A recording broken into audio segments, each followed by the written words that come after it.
Et suite à cette newsletter d'hier, je me suis dit que pendant cette soirée, notre séance ce soir, je voudrais bien peut-être rattraper pas mal de ces petits bouts, ces petites fils de conversation, de discussion, d'analyse et d'arguments qui sont là tout autour de ces différentes questions, qui sont dans nos esprits comme des petites bribes de soucis ou d'inquiétudes ou d'interrogations.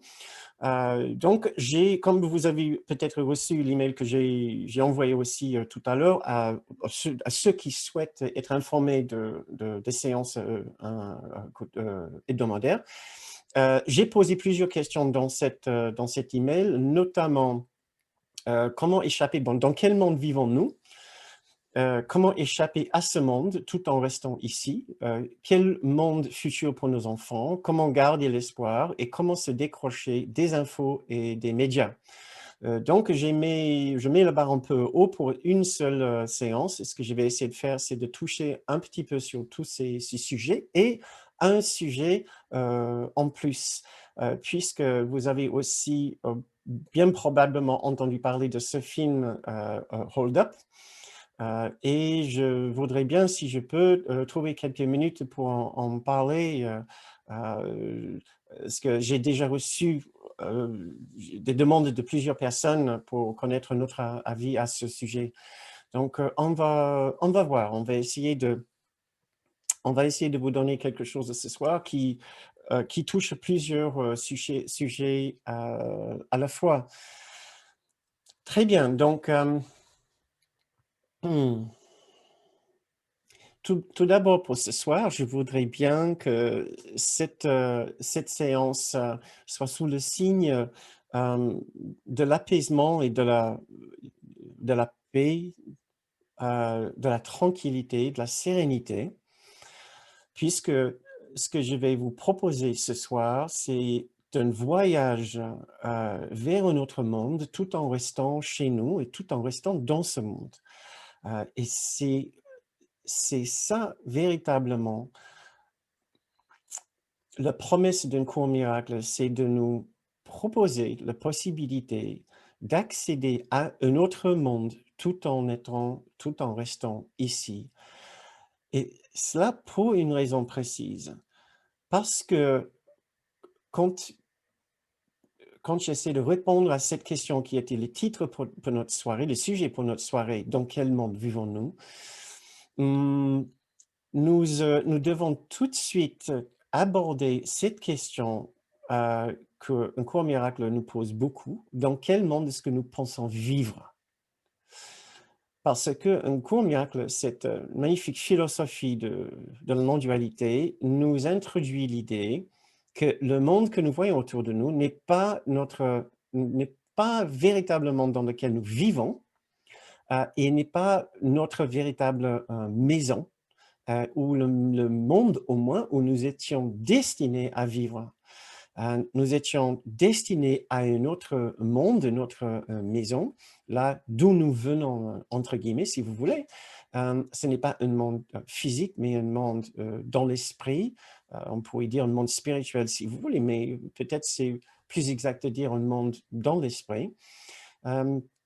Et ça nous fait poser tout de suite la question, mais c'est ça la réalité, un autre monde qui est notre véritable maison. Quel est ce monde dans lequel nous vivons en ce moment, actuellement? Et ça sera peut-être un très bon point de départ pour notre conversation, pour notre sujet pour ce soir. Euh, Simplement parce que nous devons, pour répondre à la question, nous devons tout de suite d'abord savoir par quels moyens est-ce que nous pensons vivre dans ce monde, en dehors du fait que c'est nos cinq sens, nous pensons être dans un corps, nous pensons bien sûr que nos corps nous appartiennent et appartiennent à nos esprits, et la façon dont ce corps perçoit et capte le monde autour de lui, c'est par ces cinq sens, mais ça ne nous donne pas vraiment assez d'informations par rapport au monde autour de nous, parce que même le moindre animal a aussi 5 sens. Mais est-ce qu'il vit dans le même monde que nous? Le monde dans lequel nous vivons principalement n'est pas juste un monde physique, c'est un monde émotionnel, c'est un monde psychologique, c'est un monde psychique. Ce que nous voyons autour de nous, pour nous, n'est pas juste des scènes, n'est pas juste des murs, des objets et d'autres, certains objets qui sont immobiles et d'autres objets qui sont mobiles. Ce que nous captons de l'extérieur a un sens pour nous au-delà de sa forme. Et si cette façon de parler du monde vous semble un petit peu abstraite, nous devons commencer là, simplement parce que la conversation que nous allons avoir par rapport au monde et par rapport à nos réactions dans ce monde ont pour point de départ le monde dans lequel nous pensons vivre, pas le monde dans lequel nous vivons, mais le monde dans lequel nous pensons vivre. Parce que la façon dont nous pensons du monde, du monde va déterminer nos réactions par rapport au monde. Et vous connaissez peut-être tous cette expression clé du cours: le monde que vous voyez est un témoin, une image d'extérieur d'une condition intérieure. Si je cite certains extraits du cours, pour vous qui regardez cette émission en replay, vous pouvez trouver ces extraits dans le descriptif de la vidéo sur YouTube. Alors, cette phrase-là nous donne quelques informations tellement importante pour comprendre pas simplement le monde dans lequel nous vivons, mais par rapport à nous et notre fonctionnement et notre esprit. Puisque si le monde est une image d'une condition intérieure, tout d'abord, cela veut dire qu'il a un aspect visuel, tout à fait. Il a même plus qu'un aspect visuel, il a un aspect en 3 dimensions, pas juste en 2 dimensions, tout à fait. Et nous n'allons pas nous questionner par rapport à ce que nous voyons. Nous allons, par exemple, nous voyons tous la même scène, un accident dans la rue, mais nous pouvons être 5 personnes et nous pouvons être 5 personnes ayant perçu ce qui s'est passé d'une façon différente, avec 5 perceptions différentes. En tant qu'être humain, nous avons notre premier rapport avec la réalité autour de nous et par notre perception et notre interprétation de ce que nous voyons autour de nous. Et un cours en miracle nous apprend que cette interprétation, cette expérience que nous vivons par rapport à ces scènes extérieures est déterminée par ce qu'il appelle une condition intérieure. À quelque chose qui est en nous, qui nous fait voir le monde d'une certaine façon. Et donc, si nous traversons cette période de grande instabilité avec effroi, avec tristesse, avec colère, un sentiment d'injustice, nous devons nous poser les questions et d'une façon vraiment sérieuse et concrète. Qu'est-ce qui me dérange vraiment? Est-ce que c'est ce qui est en train de se passer ou ce que je pense de ce qui est en train de se passer et ce que j'interprète de ce qui est en train de se passer? Parce que nous allons faire un petit exercice tout à l'heure par rapport à l'instant saint et nous allons apprendre dans cet exercice que si nous sommes véritablement présents à cet instant et à chaque instant, la peur ne peut pas nous affecter. La colère ne peut pas nous affecter. Nous n'allons plus ressentir ces vagues d'émotions puissantes si nous arrivons à rester dans cet instant précis, la conscience de ce qui est en train de dérouler maintenant en se focalisant toute notre attention sur ce qui se passe ici, sans laisser notre pensée s'égarer dans les interprétations par rapport à ce qui est en train de se passer. j'essaie de voir si j'ai, voilà, j'ai un petit extrait qui est devant mes yeux, ici, qui va peut-être bien illustrer ce que j'essaie de dire. Ça vient du manuel pour les enseignants, le 17e chapitre. Cela aidera peut-être de rappeler que nul ne peut être en colère contre un fait. Il se passe ce qui se passe. Ça, c'est aussi la méthode de guérison de la non-dualité de beaucoup de différents enseignants de la non-dualité, y compris Byron Katie. Aimer ce aimer ce qui est, ou à moins accepter ce qui est. C'est des faits autour de nous. Je continue à lire, c'est toujours une interprétation qui suscite des émotions négatives, indépendamment de leur justification apparente par ce qui paraît être des faits. Donc, c'est facile à dire. Maintenant, on pourrait aussi dire que c'est beaucoup plus difficile à pratiquer quand on reçoit une information, quand on voit un film comme Hold Up, et il y a tellement d'informations anxiogènes et qui pointent le doigt vers les coupables ou vers ceux qui veulent nous faire du mal.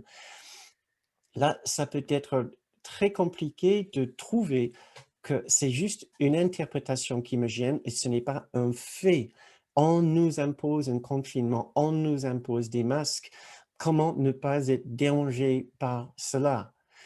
Et on va devoir faire vraiment un travail important en nous pour nous poser la question constamment: qu'est-ce qui me dérange dans cette situation? Par exemple, de devoir mettre un masque, de devoir rester plus chez moi que j'ai l'habitude d'être, de ne pas faire les activités que j'ai l'habitude de faire. Est-ce que c'est le fait de rester ici, là où je suis, qui me dérange le plus? Est-ce que c'est le fait que je suis entouré par mes 4 murs, que je dois porter cet objet sur mon visage? Qu'est-ce qui me dérange le plus dans tout cela? Est-ce que c'est littéralement ce que je suis en train de faire ou ne pas faire? Ou est-ce que c'est tout ce que je pense par rapport à ce que je fais et ce que je ne peux pas faire? Et le fait de porter un masque et tout cela veut dire pour moi. Je ne veux pas que ça reste des idées abstraites. Je voudrais vraiment que nous les appliquions avec un esprit aussi ouvert que nous pouvions, parce que ça peut porter des fruits. Vraiment, la première fois que nous essayons de faire ces exercices. Donc, je vous demande maintenant de juste prendre une minute pour réfléchir à quelque chose qui vous dérange. Quelque chose qui vous dérange dans ce qui s'est passé, dans ce qui se passe, dans un email que vous avez reçu, des personnes qui sont particulièrement interpellées par cette question de conspiration, de complot peut-être, et encore, comme dans le newsletter que nous avons envoyé, ce n'est pas une question de prendre position pour ou contre, si vous êtes d'accord, si vous n'êtes pas d'accord. Ce que nous essayons de voir, c'est notre fonctionnement intérieur par rapport à ce qui se passe. Nous n'essayons pas de porter un jugement sur ce qui se passe. Nous en parlerons plus tard dans cette soirée par rapport à ce qui est en train de se passer, mais encore plus important que ce qui se passe, c'est ce que nous pensons par rapport à ce qui se passe, comment nous réagissons par rapport à ce qui se passe. Donc, je vous invite maintenant, juste une minute, de réfléchir à quelque chose qui vous dérange et de vous poser la question: en quoi est-ce que ça me dérange? Est-ce que ça me dérangerait autant si j'arrêtais d'interpréter ce qui se passe et si je pouvais juste accepter que c'est ce qui est en train de se passer? Je ne dis pas que, qu'il y a des puissances autoritaires qui cherchent à nous imposer leur volonté contre notre gré. Je dis juste que il se passe des choses dans ce monde. Nous ne sommes pas toujours contents avec ce qui se passe dans ce monde.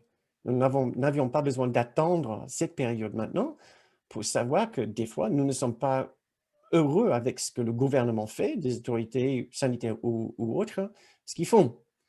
Nous n'avions pas besoin d'attendre cette année 2020 pour constater cela. Est-ce que c'est... Quelle est la source de mon dérangement? Est-ce que je suis dérangé ici maintenant? Est-ce que c'est impossible d'être en paix ici maintenant? Pensons à cette situation qui pourrait me déranger ou qui m'a dérangé ou qui me dérange. Est-ce que c'est impossible de ressentir la paix intérieure face à cette situation-là?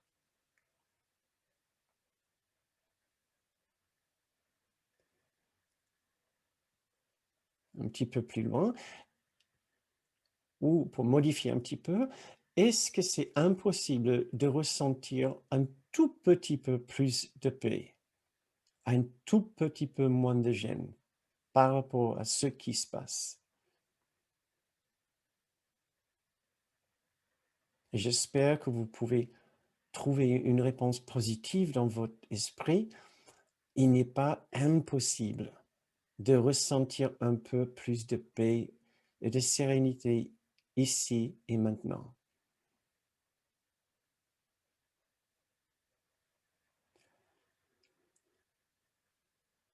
Si vous avez pu trouver effectivement cette conclusion dans votre esprit, qu'il est possible de ressentir un peu plus de paix, je vous pose la question, quelle est la partie de vous qui a fait ce choix pour connaître plus de paix à la place de ces dérangements? Le monde n'a pas changé.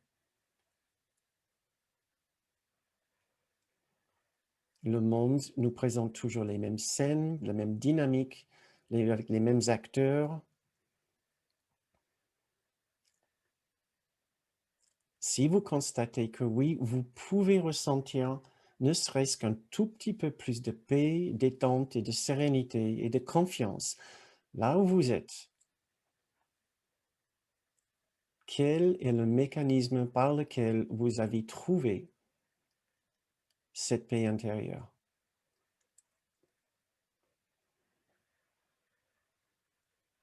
Et je vous demande de faire confiance en cette partie de vous, de faire plus confiance en cette partie de vous maintenant que dans le monde, de vous faire plus confiance dans votre capacité de retrouver cet endroit de paix en vous, plus confiance en vous que confiance dans le monde et sa capacité de vous garder dans son emprise de peur, de dérangement, de colère et de tristesse.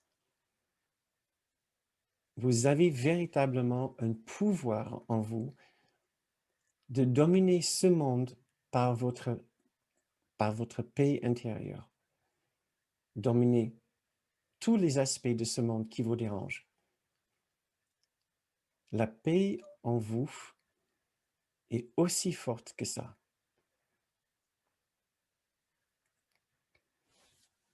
Je vais vous lire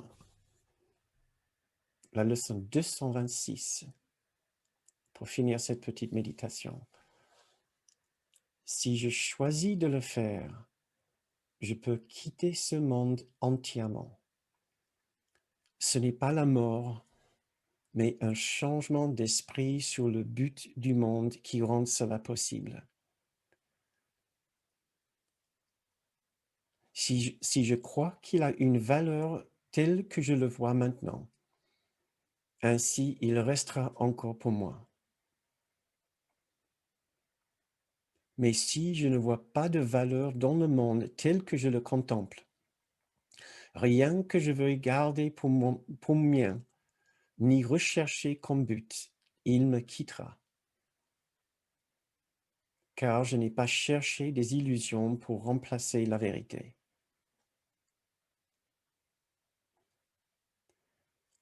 Ce que nous apprenons avec cette leçon, cette méditation, c'est que c'est un changement d'esprit qui va nous aider à échapper à ce monde, sachant que c'est jamais ce monde littéralement et physiquement que nous échappons, c'est nos interprétations que nous échappons, c'est les interprétations que ce monde veut imposer sur nous que nous échappons. Ce monde est juste un ensemble de scènes et de faits extérieurs. Il a besoin d'une interprétation, un interpréteur, pour avoir un effet sur nous, pour nous faire peur. Maintenant, nous pouvons nous poser la question, pourquoi est-ce que je tombe aussi souvent dans le panneau de la peur, d'un sentiment d'injustice et de colère? Et pour trouver la réponse à cette question, nous devons revenir à ce petit bout de texte tout à l'heure qui nous disait que le monde extérieur qui me fait réagir est une image extérieure d'une condition intérieure. Ça nous donne la clé là, puisque c'est dans notre condition intérieure, ce qui veut dire dans notre esprit, que nous allons trouver la raison pour laquelle nos interprétations suivent le chemin de la peur, de la colère, de l'injustice, de la tristesse si souvent. Pardon.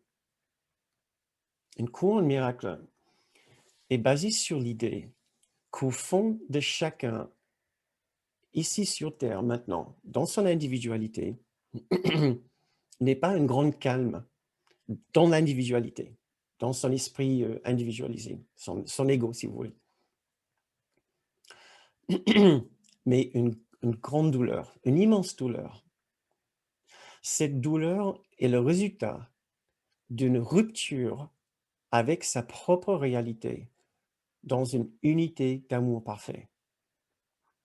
Donc, chacun qui vit ici vit avec une douleur, une immense douleur, mais une douleur principalement inconsciente. Et notre façon de nous engager dans ce monde ici, c'est justement pour oublier cette douleur puissante intérieure.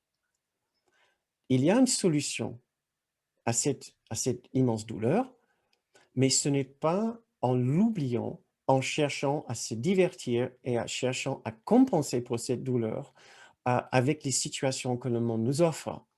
Pourtant, c'est la solution que nous trouvons tous au lieu de faire au lieu d'essayer d'accéder à la vraie solution, à la vraie guérison, ce qui est de revenir au problème de base, ce qui est ce sentiment de rupture avec notre propre réalité, avec notre vérité, avec cette unité d'amour parfait. Je vous encourage à lire les leçons 78 et 79. Il y a un monde, au-delà de ce monde, au-delà de ce monde, il y a un monde que je vois. D'ailleurs, on va faire cette méditation tout à l'heure pour conclure notre soirée. Excusez-moi, les leçons 78 et 79 qui sont que je reconnaisse le problème afin qu'il soit résolu. Voilà, c'est ça. Là où il nous parle, je ne l'ai pas là, ici, voilà. Un problème, et je lis cette passage assez souvent. Je pense que c'est simplement pour la raison que chaque fois que nous sommes dérangés par quoi que ce soit dans le monde, nous avons encore fait cette erreur de penser que le problème dans ma vie est dans le monde et pas dans mon esprit. Donc, voilà, la raison pour laquelle je suis obligé de revenir aux bases aussi souvent, Je vous relis cette phrase donc de la leçon 79. Voilà la situation du monde. Le problème de la séparation, qui est réellement le seul problème, a déjà été résolu. Or, la solution n'est pas reconnue parce que le problème n'est pas reconnu. Nous parcourons ce monde à la recherche d'une solution qui n'est pas ici, pour notre douleur immense qui ne vient pas de ce monde. Alors, ce qui se passe et ce qui s'est passé récemment, c'est que toutes nos stratégies pour nous défendre contre cette douleur se sont effondrées. Nous avons besoin de ce monde pour nous protéger contre cette douleur intense qui ne vient pas de ce monde. Et avec le confinement, avec les masques et avec tout ce qu'on entend par rapport à l'avenir, avec le manque de nos activités régulières, comme nous en avons parlé assez souvent, nous n'avons plus toutes nos stratégies en place pour continuer à nous faire du bien. Et l'idée de nous faire du bien veut dire pour m'aider à gérer mon intérieur, de gérer la douleur que je ressens, non pas parce que je ne peux pas faire ces activités, mais parce que je continue à me sentir divorcé, scindé et divisé du royaume de l'amour divin, de l'amour parfait. Et nous devons revenir encore et encore vers cette problématique de base pour continuer à remettre dans un contexte juste et constructif tout ce que nous sommes en train de vivre. Sinon, le risque est que nous continuons à envoyer notre perception vers l'extérieur et trouver problème après problème après problème, pensant que la solution à notre problème est de réparer les dégâts dans ce monde. C'est de garantir plus de justice pour chacun. C'est de faire en sorte que nous puissions sortir au plus vite de cette situation de confinement. C'est que nous puissions éviter toute idée de vaccin. C'est cela, c'est que nous pouvons avoir plus d'égalité sur Terre. Nous pouvons garantir les droits de chacun à un revenu minimum. Nous allons continuer encore longtemps à rêver d'un monde parfait extérieur. Or, nous disposons déjà à chaque instant d'un monde parfait intérieur.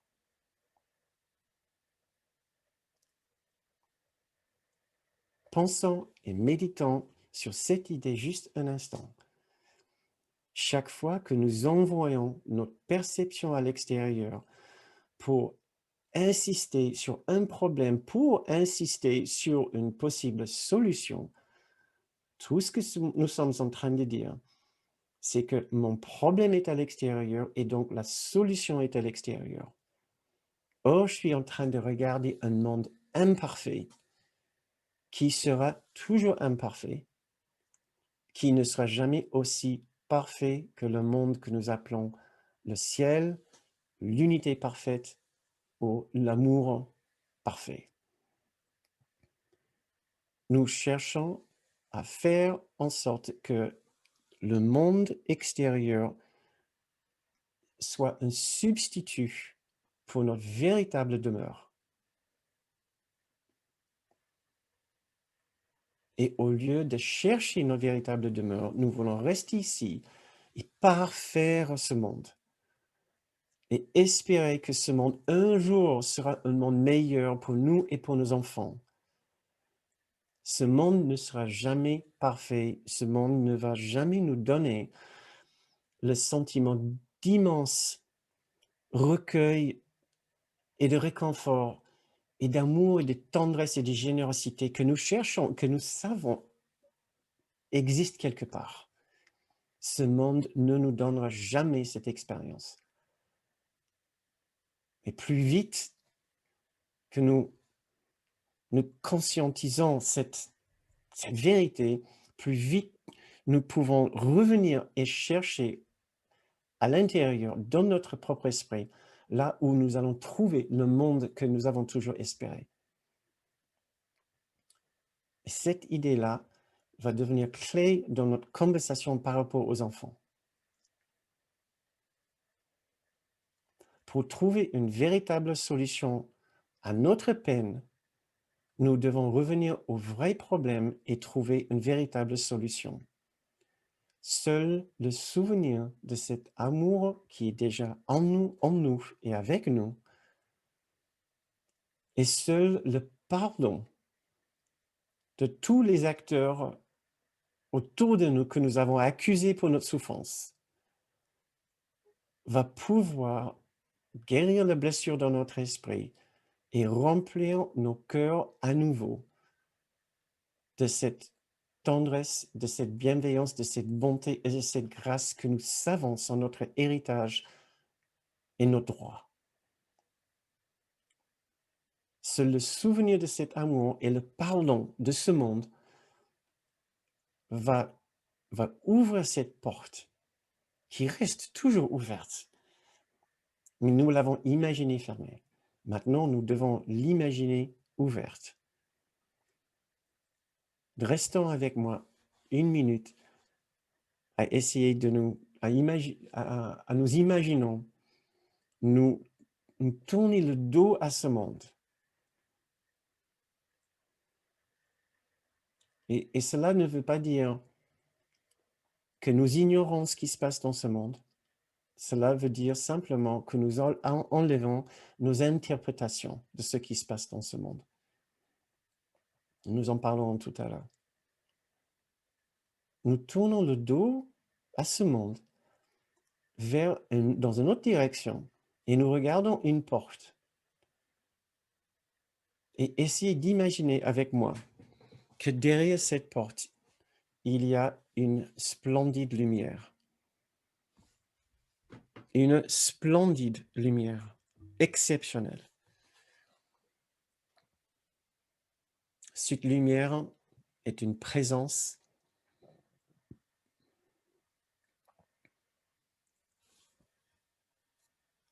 Cette lumière est vivante. Cette lumière est une conscience, si vous voulez. Il y a quelque chose de tellement attirant, de tellement agréable, de tellement splendide dans cette lumière.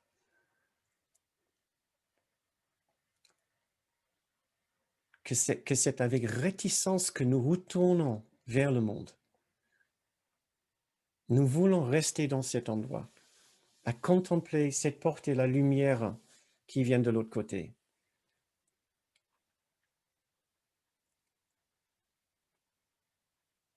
Et maintenant, nous sommes peut-être capables de diviser notre attention entre ce monde intérieur, ce splendide monde intérieur, que nous pouvons dire intérieur, mais bien sûr, ce n'est pas littéralement intérieur. L'intérieur, tout comme le monde extérieur, n'est pas vraiment à l'extérieur. C'est une façon de parler.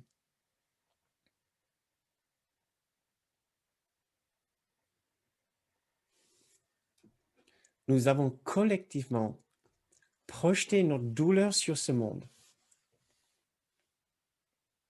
ce qui a donné lieu aux événements dans ce monde. Et individuellement, maintenant, nous pouvons retirer nos projections de cette douleur, de cette souffrance, et de savoir qu'il n'y a aucune véritable cause pour cette souffrance, cette douleur primordiale, puisque le problème du départ n'est pas là. Nous nous sommes imaginés séparés de cette présence, de cette lumière. Cette séparation n'est pas là, tout simplement. Maintenant, j'aimerais bien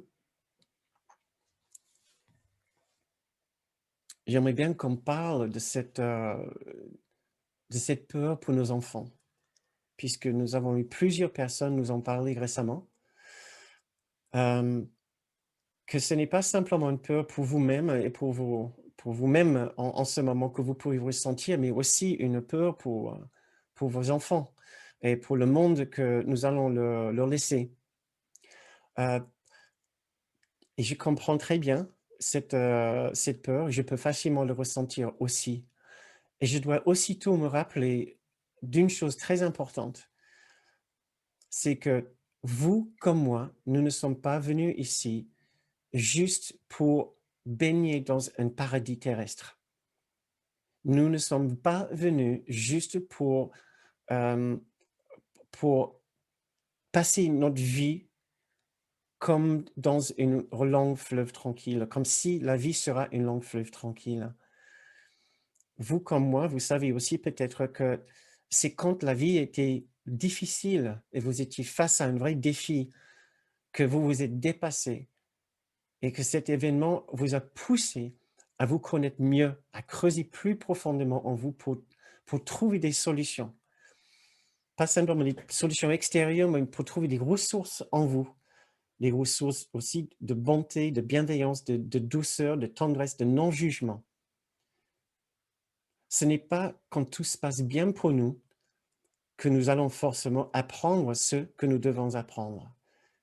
Et s'il y a une chose qui devrait être ou qui devrait devenir claire, c'est ce monde n'est pas juste un monde de repos. Ce monde est une école. Nous venons ici pour apprendre. Qu'est-ce que nous devons apprendre? Pour notre ego, il veut apprendre comment être heureux et comment gagner tous les jouets et voler tous les jouets pour qu'il soit le plus heureux avec lui et sa famille et que, bon, on va laisser ce qu'on peut aux autres, mais on s'en fiche, s'en fiche quelque part pour eux. Ça, c'est le but de l'ego. Mais mettons ces objectifs de côté pour l'instant. L'autre raison, la raison de notre esprit juste, la partie la plus noble de nous de venir ici, c'était d'apprendre sur l'existence de cet amour parfait, qui n'est pas simplement notre véritable condition, notre véritable identité, c'est aussi notre véritable demeure. Et pour cela, nous allons forcément traverser des situations difficiles qui vont nous pousser dans le retranchement, qui vont nous obliger à chercher le souvenir de cet amour dans les situations difficiles. Sinon, si ce monde correspond à tous nos désirs, tous nos fantasmes, s'il remplit tous nos besoins d'emblée, il n'y a personne qui va chercher la vérité derrière les apparences pour chercher ce qui va le remplir vraiment de bonheur. Une vie confortable ici sur Terre n'a jamais aidé qui que ce soit à trouver la vérité en lui et la vérité derrière les apparences. Ce genre de vie n'a jamais aidé quelqu'un à connaître le véritable amour qui est la seule chose qui pourrait le satisfaire. Bien plus qu'une belle maison, bien plus qu'une vie avec une revenu confortable, un salaire confortable, une retraite confortable, avec une pleine santé, tout le monde en pleine santé, à ne connaître jamais le moindre pépin dans sa vie. Ce genre de vie va mener personne vers la reconnaissance et vers la transcendance de ce monde. Au contraire, cela va le bercer dans ses illusions que ce monde est le tenant et l'aboutissement d'une existence. Et qu'il va dire à la fin de sa vie, mais qu'est-ce que j'ai bien vécu, sans savoir qu'il a passé sa vie à côté de sa véritable vie. Si ce message est juste pour toi et pour moi, ce message doit aussi être juste pour nos enfants. Nous sommes venus sachant que nous risquions de connaître certaines difficultés dans cette vie. Nous sommes venus sachant quelque part que nous risquions de vivre cette époque maintenant, tout comme quand on était plus jeune. Pour ceux qui ont à peu près mon âge ou un peu plus, nous avons connu les guerres froides qui étaient une période absolument effrayante, absolument terrifiante. Nous sommes venus sachant que c'était un risque que nous connaissions ce genre de période. Et vos enfants, c'est pareil. Quelque part, ils savaient qu'en venant ici, ils risquaient de devoir faire face à ce genre d'expérience. Et ils ne sont pas venus juste pour couler avec la vie comme dans un long fleuve tranquille. Quelque part, nous devons avoir confiance dans leur choix de venir maintenant, tout comme nous devons avoir confiance dans notre choix de venir ici. Ils sont venus pour leurs raisons. Ils ne sont pas venus pour nos raisons. Nous ne pouvons pas contrôler leur chemin. Nous ne pouvons pas contrôler leur capacité de retrouver la force intérieure, la confiance et la paix intérieure.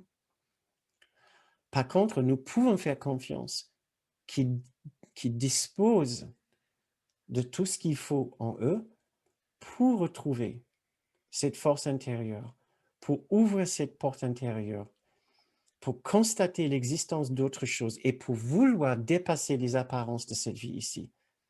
Ce qu'ils seront sûrement emmenés à faire de par ce qui risque de se passer dans ce monde pendant notre vie. Parce que c'est vrai qu'on ne nous annonce pas forcément les nouvelles très joyeuses pour l'avenir d'ici, je veux dire, pas d'ici 1 ou 2 ans, mais d'ici 50 ans. On entend régulièrement sur les infos qu'on est face à des défis qui dépassent l'imagination, mais dépassent toutes nos ressources et tous nos moyens pour les régler pour l'instant, pour les arranger. Dans ce monde, ne nous a jamais promis une vie ni confortable, ni d'une sécurité parfaite.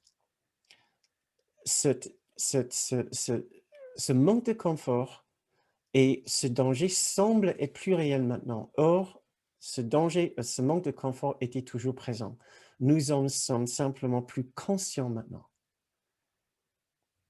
Et quelque part, nous devons apprendre à avoir confiance pour nous-mêmes. Et dans la même mesure, nous devons commencer à avoir confiance aussi dans la vie de nos enfants, dans leur destin, dans leur capacité de trouver un sentiment de sécurité, de mission, de but et de la capacité de trouver cet amour, même si les choses ne s'arrangent pas dans l'avenir. Nous devons avoir confiance pour eux en même temps que nous avons confiance pour nous. Et dernièrement, nous devons aussi nous souvenir qu'ils ne sont jamais seuls. Tout comme nous ne sommes jamais vraiment seuls, eux, ils ne sont jamais vraiment seuls. J'ai trouvé quelques petits passages qui peuvent nous aider à nous souvenir de cela. Si vous voulez, vous pouvez les écouter comme une sorte de petite méditation. Le premier, c'est un extrait du chapitre 31. Et après, les 2 autres sont des petits extraits du livre d'exercices. Les épreuves ne sont que des leçons que tu as manqué d'apprendre et qui te sont présentées à nouveau, de sorte que là où tu avais fait le mauvais choix auparavant, tu peux maintenant en faire un meilleur, échappant ainsi de toute la douleur que t'avait apporté ce que tu as choisi auparavant. Cela veut dire simplement, nous sommes ici pour apprendre. C'est ça le sens des épreuves. Ce n'est pas pour nous réduire à zéro, c'est pour nous donner une opportunité de faire un meilleur choix. Les épreuves, nos épreuves, les épreuves de nos enfants, ne sont que des leçons que tu as manqué d'apprendre et qui te sont présentées à nouveau, de sorte que là où tu avais fait le mauvais choix auparavant, ce qui veut dire un choix de nous voir souffrants, un choix de nous voir maltraités, un choix de nous voir sans ressources intérieures, sans recours vers l'amour.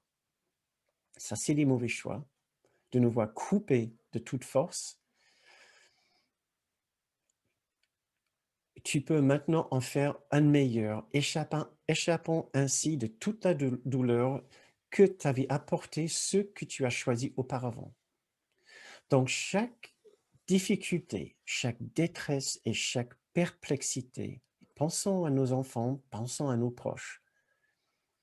Le Christ, ou la présence de l'amour, t'appelle et te dit doucement, mon frère, choisis à nouveau. Il ne voudrait pas laisser une seule source de douleur non guérie, ni aucune image pour voiler la vérité. Il voudrait enlever toute la misère de toi, que Dieu a créée comme autel à la joie. Il ne voudrait pas te laisser inconsolé, seul dans des rêves d'enfer, mais il voudrait délivrer ton esprit de tout ce qui te cache sa face. Sa sainteté est tienne parce qu'il est le seul pouvoir qui est réel en toi. Sa force est tienne parce qu'il est le soi, le grand soi, que Dieu a créé comme son seul fils, comme son seul enfant.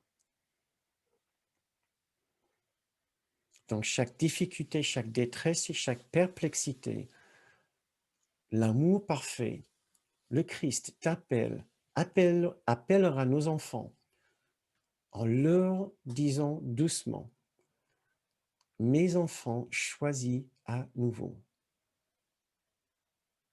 L'amour ne voudrait pas laisser une seule source de douleur non guérie, ni aucune image pour voiler la vérité. L'amour voudrait enlever toute la misère de nos enfants que Dieu a créés comme autel à la joie. Il ne voudrait pas les laisser inconsolés, seuls dans des rêves d'enfer, mais il voudrait délivrer leur esprit de tout ce qui leur cache sa face. Sa sainteté est leur, parce qu'il est le seul pouvoir qui est réel en eux. Sa force est leur, parce qu'il est le soi que Dieu a créé, parce qu'il est le soi que Dieu a créé comme son enfant. Un autre extrait. Essayez d'imaginer que c'est un grand frère dans l'esprit, la présence de l'amour, un grand guide. Et pour vous qui sont les étudiants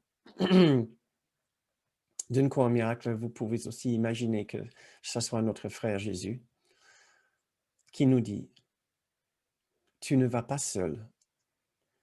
Les anges de Dieu volent tout près et tout autour de toi. Son amour t'entoure et de ceci, tu peux être sûr que jamais je ne te laisserai inconsolé. Pensons à nos enfants et nos proches. Imaginons que Jésus ou un autre guide leur parle dans leur esprit. Essayons de l'imaginer, qu'ils ne sont pas seuls, que les anges de Dieu volent tout près et tout autour d'eux, que l'amour de Dieu les entoure et que de ceci, ils peuvent être sûrs que jamais leur grand guide, Jésus, l'amour ne les laisserait inconsolés.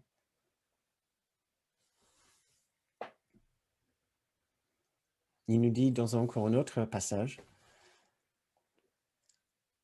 quand on est face à une difficulté, essaye de dépasser les nuages par n'importe quel moyen qui te plaît. Essaye de dépasser les nuages. Alors ici, on peut imaginer nos enfants devant les nuages, dans leur esprit. On essaye de les imaginer en train de les dépasser par n'importe quel moyen qui leur plaise. Il nous dit, si cela t'aide, pense que je te tiens par la main et que je te conduis. Et je t'assure que cela ne sera pas un vain fantasme. Nous sommes tous accompagnés, puissamment, fortement, intimement accompagnés.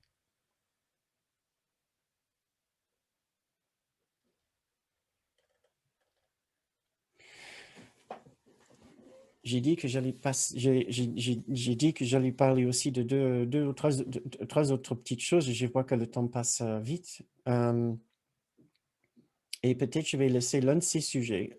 Comment se décrocher des médias pour après, pour les questions-réponses. Je voudrais bien vous lire juste un petit passage sur l'instant saint et après faire une méditation avec vous pour finir. L'instant saint est l'idée qu'il y a une perfection autour de nous à chaque instant Et c'est notre douleur intérieure, ce que l'on appelle notre culpabilité, que nous projetons sur les scènes autour de nous, qui nous fait voir tout à travers le filtre noir. Une sorte de filtre qui nous fait voir les ténèbres partout.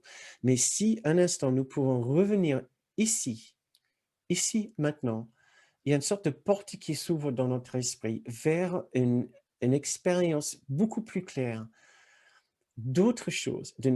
Et il se présente à nous une façon de voir ce monde dépourvu de nos jugements, dépourvu de la projection de notre noirceur, de nos doutes, de notre tristesse et de notre souffrance sur l'extérieur. Il y a un message que tout autour de nous contient pour nous, un message d'innocence et de perfection, au-delà de toutes nos interprétations. Et le saint instinct, le saint instant est le moyen d'accéder à cette prise de conscience. Le Saint-Esprit est nul autre, parce que je parle de l'instant saint, puisqu'il est dans cet extrait, plus aussi le Saint-Esprit. Le Saint-Esprit, nul autre que notre propre sagesse, avec un S majuscule, qui appartient à notre grande soi, qui appartient au Christ, qui appartient à l'unité parfaite. C'est sa voix, sa présence qui parle pour nous. Et nous pouvons en avoir l'expérience comme si c'est un Esprit Saint ou si c'est un Saint-Esprit. C'est ça la réinterprétation de coup en miracle que ce terme du christianisme, qui vient du christianisme, de la tradition chrétienne. Je vais vous lire. Le Saint-Esprit déférait tout cela maintenant. En parlant de toutes les expériences négatives de notre esprit. La peur n'est pas du présent, mais seulement du passé et du futur qui n'existent pas. Pensons à toutes nos interprétations. Il n'y a pas de peur ou de colère par extension, ou d'injustice, ou de tristesse dans le présent, quand chaque instant se détache clairement, séparé du passé et son ombre s'étirant jusque dans le futur. Chaque instant est une naissance propre, non ternie, par laquelle le Fils de Dieu, l'enfant de Dieu, émerge du passé dans le présent, et le présent s'étend à jamais. Il est si beau et si propre et libre de culpabilité qu'il n'y a là rien d'autre que le bonheur. Il n'y a plus aucun souvenir des ténèbres et l'immortalité et la joie sont maintenant. Cette leçon ne prend pas de temps, car qu'est-ce que le temps sans passé ni futur? Il a fallu du temps pour te fourvoyer si complètement, mais il ne faut pas du temps, pas du tout du temps, pour être ce que tu es. Commence à t'exercer dans l'usage du temps que fait le Saint-Esprit, notre propre sagesse intérieure, comme aide à l'enseignement vers le bonheur et la paix. Voici une petite méditation. Prends l'instant même, prends cet instant même, maintenant, et imagine que c'est tout le temps qu'il y a. Rien ne peut t'atteindre ici qui vienne du passé. Et c'est ici que tu es complètement absous, complètement libre et entièrement sans condamnation. À partir de cet instant saint dans lequel la sainteté est née à nouveau, tu avanceras dans le temps sans crainte et sans sentiment de changement avec le temps.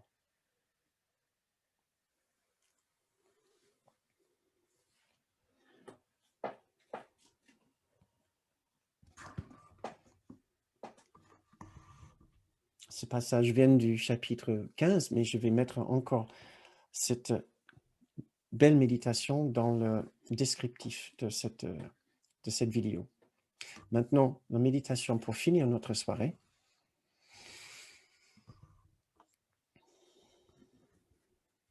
Et je vais pas pouvoir lire la leçon qui est absolument sublime, c'est la leçon 129, qui vaut vraiment la peine que vous le lisiez tout en entier.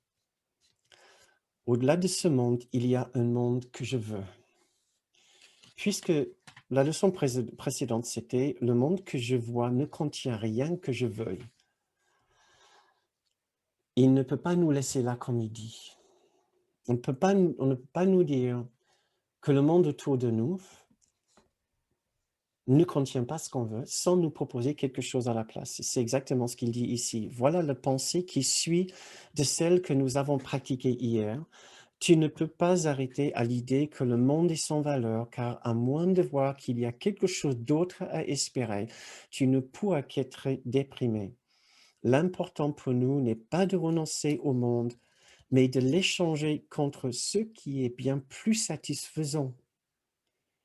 Nous ne renonçons pas à ce monde, nous l'échangeons contre ce qui est bien plus satisfaisant, rempli de joie et capable de t'offrir la paix. Penses-tu que ce monde puisse t'offrir cela? Peut-être vaudrait-il la peine de passer quelque temps à réfléchir encore une fois à la valeur de ce monde. Pensons maintenant à tout ce que nous avons vécu récemment dans les médias par rapport à ce que nous entendons par rapport au Covid, confinement, mortalité et aussi complot, conspiration, etc. Tu considéreras peut-être que ce n'est pas une perte de lâcher prise de toute pensée de valeur ici. Le monde que tu vois est certes sans merci, instable, cruel, insoucieux de toi, prompt à la vengeance et d'une haine impitoyable. Il ne donne que pour révoquer et il t'enlève toutes les choses que tu as chéries pendant un moment. On n'y trouve aucun amour durable, car il n'y en a pas ici. Ce monde est le monde du temps, où toutes choses ont une fin. Est-ce une perte de trouver à la place un monde où perdre est impossible, où l'amour dure à jamais, où la haine ne peut exister et où la vengeance n'a pas de signification? Est-ce une perte de trouver toutes les choses que tu veux réellement et de connaître qu'elles n'ont pas de fin et qu'elles resteront exactement telles que tu les veux tout le temps? Or, même elles seront finalement échangées contre ceux dont nous ne pouvons parler. Car de là, tu vas là où les mots manquent entièrement, dans un silence où le langage est muet, mais certainement compris. Exerce ton désir à faire ce changement et commence par ceci. Au-delà de ce monde, il y a un monde que je veux. Je choisis de voir ce monde-là au lieu de celui-ci, car il n'y a rien ici que je veux réellement. Puis ferme les yeux sur le monde que tu vois, et dans l'obscurité silencieuse, regarde les lumières qui ne sont pas de ce monde s'allumer une à une, jusqu'à ce que là où l'une commence et l'autre finit, ait perdu toute signification, comme elles se fondent en une.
Restons avec cette idée des lumières qui s'allument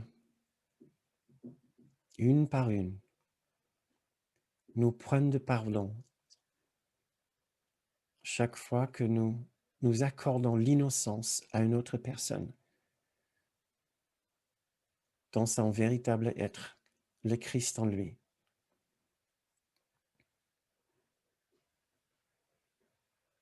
Nous illuminons la vérité en lui.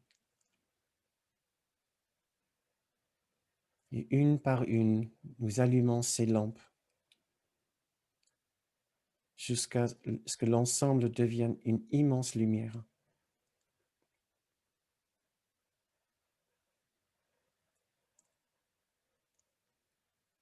Ce sera notre vision de ce monde. Quand nous aurions pardonné tout le monde des erreurs que nous avons acceptées dans notre esprit et aussi leurs erreurs.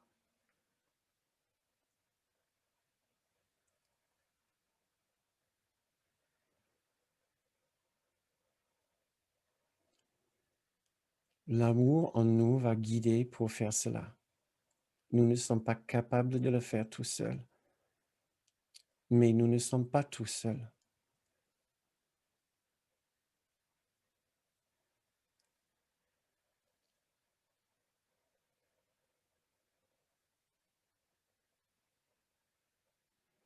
L'amour en nous est capable de voir ce monde différemment.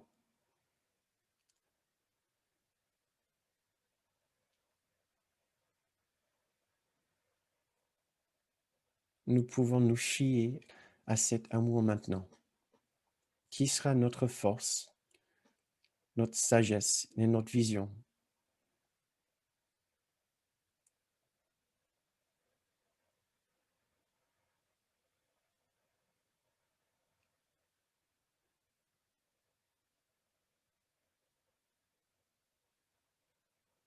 Merci pour cette méditation.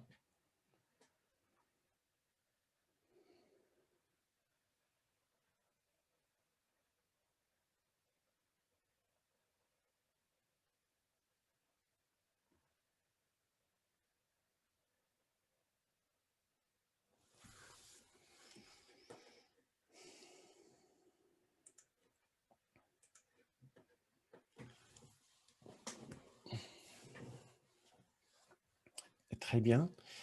Quand vous êtes prêts, je vous invite de revenir parmi nous. Voilà, cette séance est finie pour ce soir. Merci, merci beaucoup, merci infiniment pour notre présence avec nous. Votre présence fait vraiment une différence à nos méditations. Nous sommes très heureux que vous soyez parmi nous. Si vous continuez à être enrichi par ces enseignements, nous serons très heureux de recevoir une participation, contribution de votre part que vous pouvez faire sur le site bernardgroom.com. Et maintenant, nous savons aussi que certains d'entre vous devez peut-être déjà nous quitter. Encore merci pour le temps que vous avez partagé avec nous ce soir. Nous serons très heureux de vous revoir. Vous pouvez trouver cette vidéo sur YouTube pour le revisionner si vous souhaitez. Et donc, voilà, maintenant, pour ceux qui peuvent rester encore un petit peu, je serai très heureux de recevoir vos commentaires, de recevoir vos questions, parce que j'ai reçu des questions par email. Peut-être si ces mêmes personnes sont ici ce soir, nous pouvons revisiter ces questions. Je n'ai pas forcément toujours le temps de répondre à tout le monde par mail. Mais je serais heureux de parler de ces questions avec vous. Je viens de débloquer vos micros. Donc, si vous souhaitez, nous pouvons, il suffit donc de juste réactiver votre micro ou de lever votre main et nous pouvons parler ensemble. Voilà. Si il n'y a, est-ce qu'il y a quelqu'un qui voudrait parler tout de suite? Sinon, j'allais vous lire l'un de ces mails justement que j'ai reçu il n'y a pas longtemps. Très bien. Bonjour Bernard, je viens de visionner le film Hold Up. J'ai sincèrement eu envie de pleurer tellement ce monde illusoire me désole. Vivre la condition humaine avec un collectif aussi malade et très perturbant. Ma question est celle-ci. Peut-on penser que l'ego collectif est tellement effrayé aujourd'hui par l'importance que prend l'amour divin qu'il arrive à un niveau d'imagination dans la matière aussi dramatique? Est-ce qu'un signe que le pur esprit collectif gagne du terrain? Je ne sais pas si je suis très clair dans ma question par rapport à mon ressenti actuel, mais je veux croire que je suis sur la bonne voie sans pour autant être leurré par mon propre ego. Voilà. À cette personne, je voudrais dire que la raison pour laquelle le film Hold Up nous perturbe et peut nous perturber autant, c'est parce que même, ce n'est certainement pas pour dire que c'est juste, c'est pas juste. Je dis simplement que même si c'était juste, et je dis pas si ce l'est ou pas, parce que ça pourrait être juste. Tout ce que le film contient pourrait être vrai. Ce n'est pas du tout pour dire que c'est vrai. Pas du tout.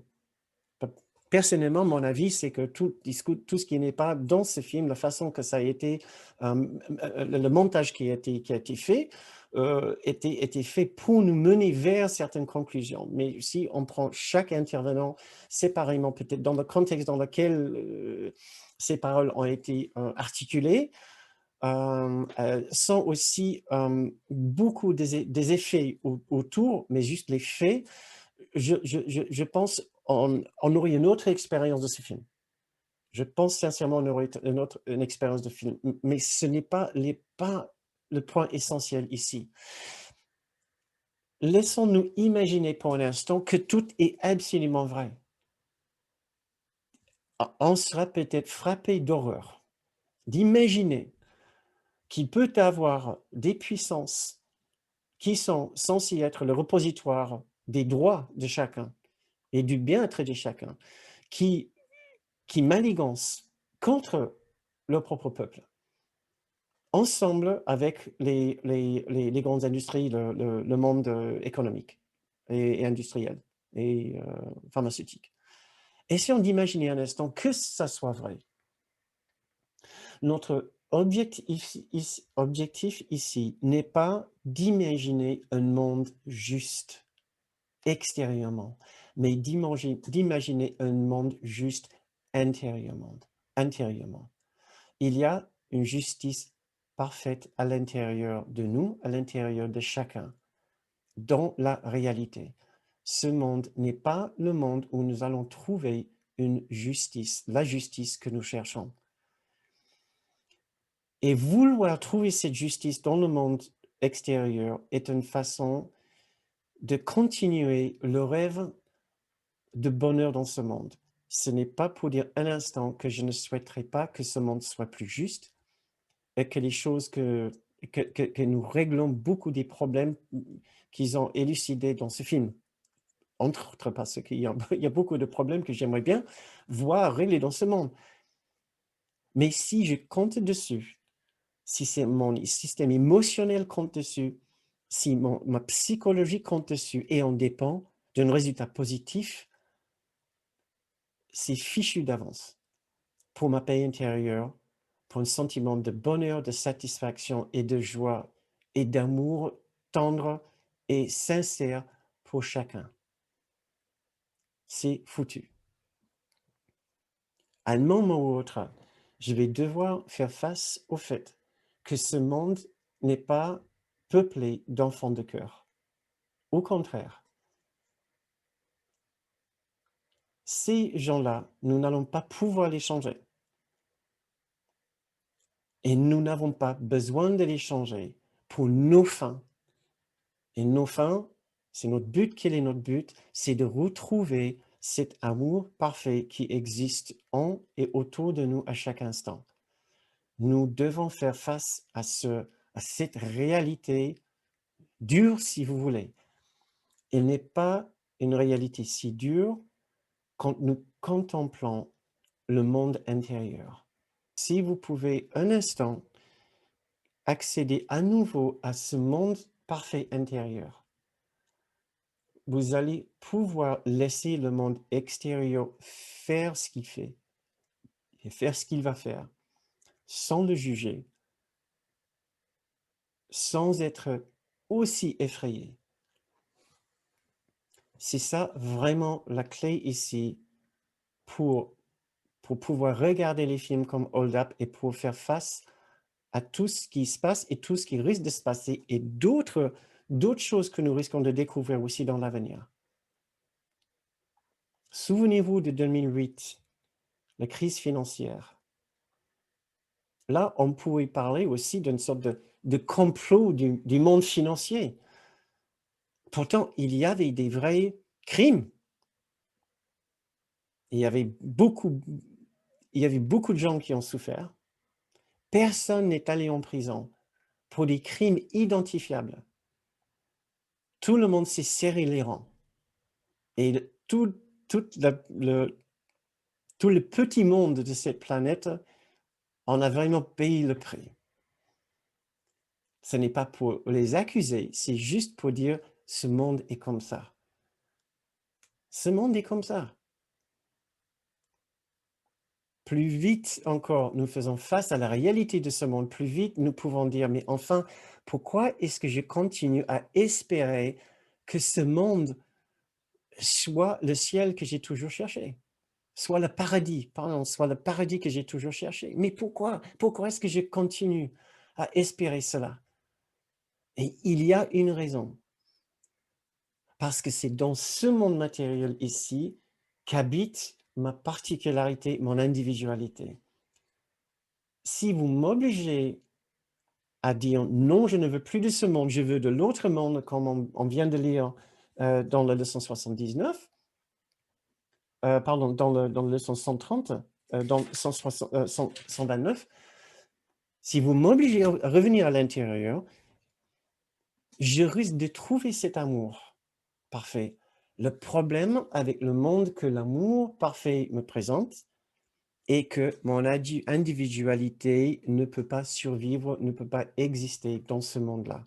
C'est un monde d'une telle perfection qu'il n'y a plus aucune différence entre les êtres qui y demeurent. Je suis indistinctable, je suis indifférencié, non différencié de tous les autres qui y habitent, si vous voulez, puisque c'est une unité parfaite.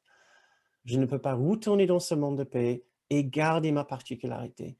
Donc, j'insiste de rester dans ce monde et de continuer à vouloir trouver mon bonheur ici dans ce monde, puisque ça soit un bonheur personnel pour moi et moi. Pour moi, Bernard, je serai heureux le jour que ça et ça. Pour une autre personne, pour Christelle, Guy, Christian et Christine, vous allez me dire, ah non, moi, je serai heureux dans ce monde une fois que, et voilà, il y a une autre série de conditions, de circonstances. Chacun a une vision différente de son bonheur sur Terre. Ce monde ne marchera jamais si nous cherchons tous notre propre version du paradis sur Terre. Nous devons tous d'abord imaginer, retrouver le paradis qui existe en chacun, dans l'esprit de chacun. Puis ce monde va automatiquement devenir une image extérieure de notre nouvelle condition intérieure. Notre nouvelle condition intérieure étant cette paix immense que nous ressentons. Ce splendide amour non différencié, unifié et universel pour chacun, sans distinction. Ce monde va refléter ça à ce moment-là. Chère Patricia, à Bruxelles. Ah Bonjour, et j'ai adoré cette séance. J'ai adoré cette séance. Voilà, je n'ai rien à ajouter, c'est merci. Parfait. Très bien. Je suis content. OK. Mais tu sais, je n'ai pas voulu regarder le hold-up Oui. parce que j'ai beaucoup, lors du premier confinement, j'ai beaucoup regardé des lanceurs d'alerte. Tu vois, Jean-Jacques Crèvecoeur, comment Chalère, tout ça. Et j'en ressortais chaque fois, mais révoltée. Donc, toute ma paix était partie. Et maintenant, j'essaie de regarder que le beau. On a de la chance qu'il fait en général beau. Je vais me promener parce que j'ai plus beaucoup de travail avec tout ce qui se passe. Et je veux plus regarder ça.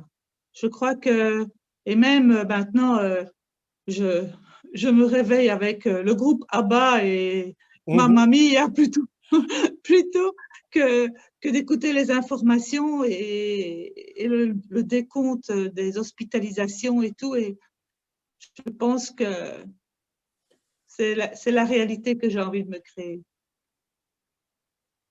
Voilà. J'ai eu la même réaction d'autres personnes qui ont dit que juste ça les plombe de plus en plus. Ouais, hein, ce deuxième confinement se fait vraiment différemment du premier. Je pense qu'il réagit sur un niveau plus profond. On pensait, je pense, pendant le premier confinement, il allait y avoir une fin à tout cela, tout ça allait s'organiser, s'arranger par la suite. Et maintenant, ça commence à être usant. Et nous commençons à avoir plus de mal à voir la fin des difficultés, comme si on entre dans un monde gris où tout le monde est toujours en colère, tout le monde parle toujours du pire. Et nous devons absolument, effectivement, retrouver une autre façon de concevoir la réalité autour de nous. Il y a tant de beauté, il y a tant de grâce et tant de choses absolument exceptionnelles qui se passent aussi, puisque c'est un monde où il y a de l'esprit faux, mais il y a aussi de l'esprit juste. Il y a beaucoup de monde qui activent leur esprit juste aussi et qui passent au-delà des, des jugements. Ils passent au-delà des défauts des autres, des imperfections de ce monde. Et c'est notre rôle, voilà. C'est aussi de faire comme ça maintenant. Passe au-delà. Ouais. On ne va pas rester juste à nous focaliser sur les imperfections et les défauts. Nous savons qu'ils sont là. Nous savons que ce monde n'est pas parfait. Mais il y a un amour qui nous aime, il y a un amour qui aime les autres, il y a un amour en eux, il y a aussi un esprit parfait en eux, même si eux, ils ne le voient pas, on s'en souvient pour eux. C'est notre but maintenant. Et nous pouvons le faire et ensemble, on le fera. Merci beaucoup, Patricia. Ouais. Alors, chers amis, il est maintenant effectivement 10 heures, je commence à dépasser à nouveau la limite que j'essaie de m'établir. Donc, et si on se disait se souhaiter une très belle soirée, et si on se branchait nos micros, on se disait au revoir et on se souhaitait une très belle semaine, jusqu'à jeudi maintenant. Ouais. Au revoir. Bonne soirée à tous.